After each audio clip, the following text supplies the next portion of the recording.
பண்ணியிருக்காங்க. ஸோ இந்த படத்தோட நெகட்டிவ் என்னன்னு கேட்டீங்கன்னா, இந்த கேரக்டர் ரியல் லைஃப்ல இப்படிதான் இருக்கும்னு யதார்த்தமா காட்டின விஷயங்கள் நல்லா இருந்துச்சு. இது வந்து சர்டிபிகேட் வந்து ஏ கொடுத்துருக்காங்க. ஸோ அதனால இதெல்லாம் காட்டலாம் அப்படின்னு சில விஷயங்கள் வந்து காட்டியிருக்காங்க. பட் அதை இன்னுமே கொஞ்சம் வேற மாதிரி சட்டிலா காட்ட சொல்ல, இப்படி பண்றாங்க அப்படின்னு பாக்குற ஆடியன்ஸை வந்து இன்ஃப்ளூயன்ஸ் பண்ணாம, அந்த ஒரு பேட் ஹேபிட்டை வந்து இன்ஃப்ளூயன்ஸ் பண்ணாம காட்டியிருக்கலாமோ அப்படிங்கிற மாதிரி வந்து தோணுச்சு.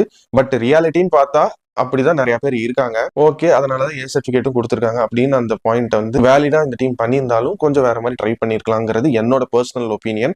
அண்ட் சில லேயர்டு ஸ்கிரீன் பிளேஸை வந்து பாக்குற ஆடியன்ஸுக்கு ஒரு சினிஃபைலா இருந்தா கண்டிப்பா எல்லாத்துக்கும் புரியும். அண்ட் சில பேருக்கு புரியாம போறதுக்கு வாய்ப்பு இருக்கு. அதை இன்னுமே கொஞ்சம் நுணுக்கமா வந்து எளிமையா ஹேண்டில் பண்ணிருக்கலாம் தோணுச்சு. மற்றபடி பெரிய ஃபிளாஸ் இந்த படத்துல எனக்கு எதுவும் இல்லை. அண்ட் ரொம்ப ஹைப்போடையும் இந்த படத்துக்கு போகாதீங்க. ரொம்ப ஒரு சிம்பிளான லவ் ஸ்டோரி. கண்டிப்பா தியேட்டர்ல பார்க்க வேண்டிய படம். முடிஞ்ச அளவுக்கு இந்த படத்தை பத்தி தெரியாம இந்த வீடியோ பார்த்துட்டு இருந்தீங்க